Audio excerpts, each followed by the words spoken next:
Belaunter class, normal stack, introduction, and use of ordinary stack. Click Editor S, H, tick to find stack and find normal stack to create a new stack file. After editing the name, click OK. Click on the yellow arrow on the right to go to the stack parameter setting page. The coordinate position here is set to the center point of the first product. We can use the offset and to set the offset in the X, Y, and Z directions. The space here refers to the difference between the center points of two workpieces.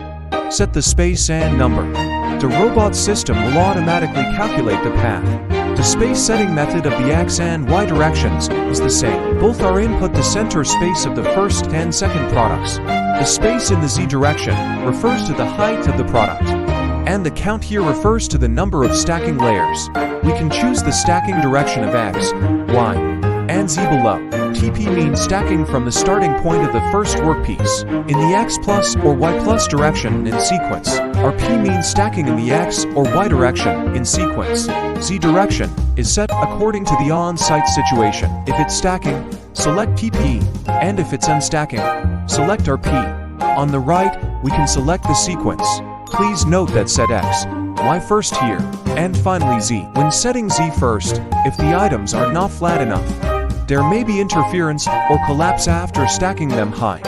The counter here we can select self-counter, or create a new counter binding in the counter. Their differences are, self-counter can only function as a pure counter. The new counter can perform some condition judgment jumps. Select the run together for the run sequence. If there are special needs, you can also select Final X, Final Y, or Final Z. After setting it, save the parameters we just set and we can use this stacking parameter. Now, based on the previous learning, I will write a program that starts with untacking and ends with stacking. Click Editor S, H, and select the extent in the right bottom. First, switch the coordinate system to the tool coordinates and insert into the program. Click on the Workbench pop-up option and switch the workbench to the one corresponding to our operation. After setting up, we can operate in this workbench coordinate system. Create a new flag, convenient for subsequent condition judgment jump. Here we need to set, unstack and then stack, so we need to establish a corresponding counter. Counters are named as Chi and Ma respectively. We handling 8 workpieces here. Input target value 8. And move the robot to the packing transition point.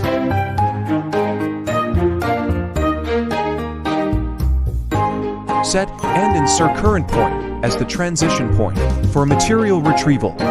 Move the robot suction cup to the center position of the first workpiece. In order to make the robot walk in a straight line, to pick up parts, there will use relative. So we set the first point of the stack above the workpiece, and use the relative to move straight line to pick it up.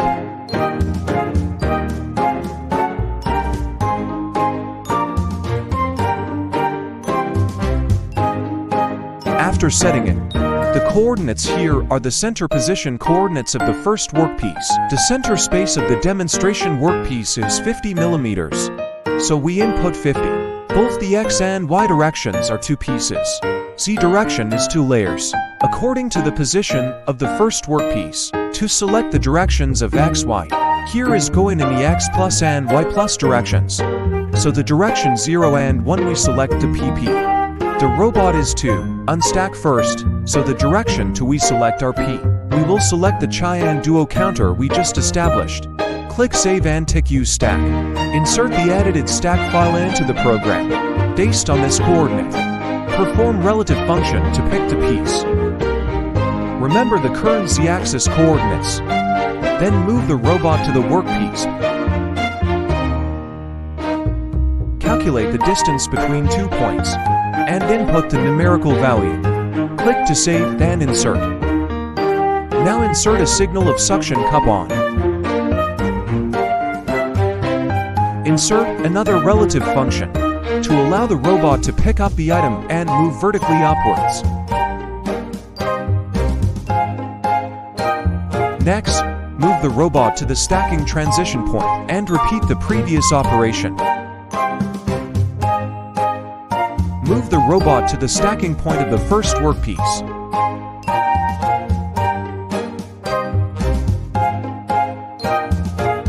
create a new stack file and also use relative function to allow the robot to stacking materials. So we set the upper point as the center point of the first stacking workpiece. Click Insert. This operation is stacking, so change the direction to 2 pp. And the counter, select Stack Counter. Other settings remain unchanged. Stack to use stack. Select the stack file we just edited and insert. And insert the relative value of the robot from this point to the stacking point.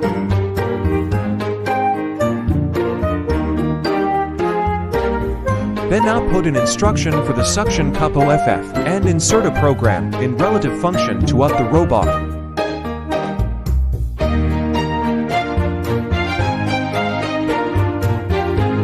Under the palletizing program, insert the corresponding set counter.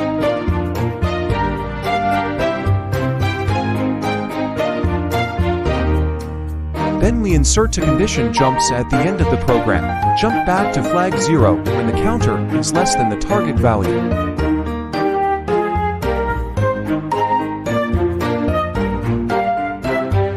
Finally, click on the data command to insert a control stop instruction.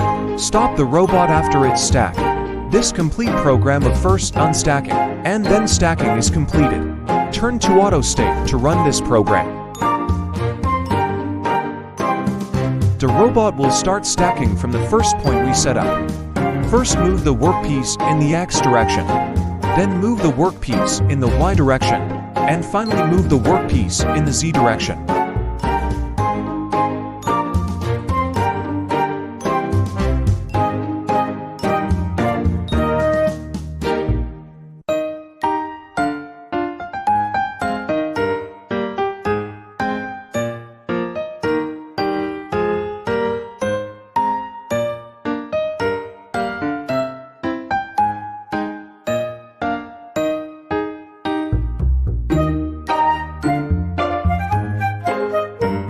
When the counter reaches 8 counts, it will jump to stop running. Above is the Bolaunter class, normal stack, introduction, and use of ordinary stack. Any questions about the content? Welcome to ask questions in the comments. Follow me for more technical information.